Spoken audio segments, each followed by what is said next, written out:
Bayangkan kau sedang tidur nyenyak, tubuhmu terbuai oleh suara ombak, lalu tiba-tiba terbangun karena rasa perih tajam menusuk dari dalam perutmu. Kau berlari ke kamar mandi menahan mual, dan saat muntah bukan darah yang keluar, tapi jarum-jarum berkarat. Jarum yang panas seolah baru saja diangkat dari api, dan itu baru permulaan.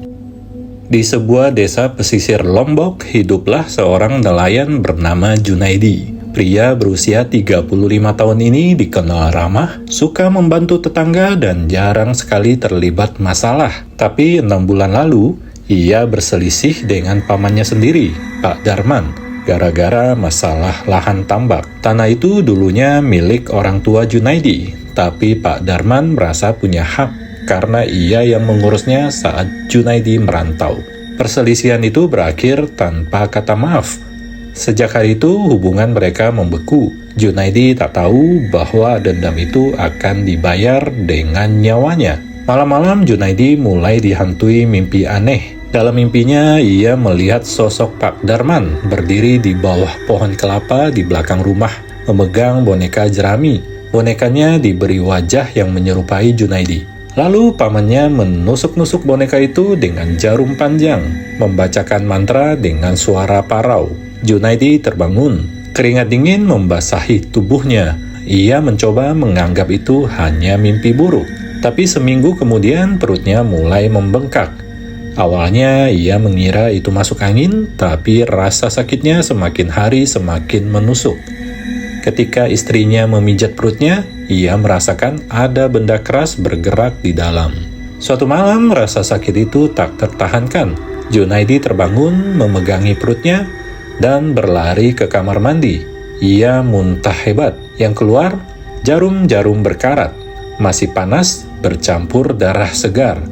Jumlahnya belasan. Istrinya menjerit histeris. Mereka memanggil dokter desa, tapi dokter itu tak bisa menjelaskan bagaimana jarum bisa ada di dalam tubuhnya. Akhirnya tetangga menyarankan memanggil seorang dukun tua yang tinggal di ujung desa. Dukun itu memeriksa Junaidi, lalu berkata pelan, "Ini santet beserang khas Lombok. Kalau tidak cepat dibersihkan, jarum-jarum itu akan memenuhi tubuhnya dan menembus jantungnya." Ritual pembersihan dilakukan malam itu. Junaidi dibaringkan di atas tikar pandan, tubuhnya dikelilingi dupa dan lilin. Dukun membaca mantra, lalu menyiram tubuh Junaidi dengan air bunga. Tiba-tiba, Junaidi memuntahkan jarum lagi. Kali ini jumlahnya puluhan.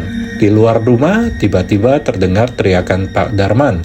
Tetangga yang mengintip melihat Pak Darman memegangi perutnya. Darah mengalir dari mulutnya tanpa alasan. Ia roboh di tanah. Orang percaya santet yang ia kirim kembali padanya. Junaidi sembuh setelah beberapa minggu, tapi sejak malam itu, ia tak pernah lagi melihat pamannya. Konon Pak Darman meninggal keesokan harinya, dan di pusaranya orang-orang menemukan jarum-jarum berkarat terkubur rapi. Suara ombak di desa itu tetap sama, tapi bagi Junaidi, malam selalu menyimpan ancaman tak terlihat.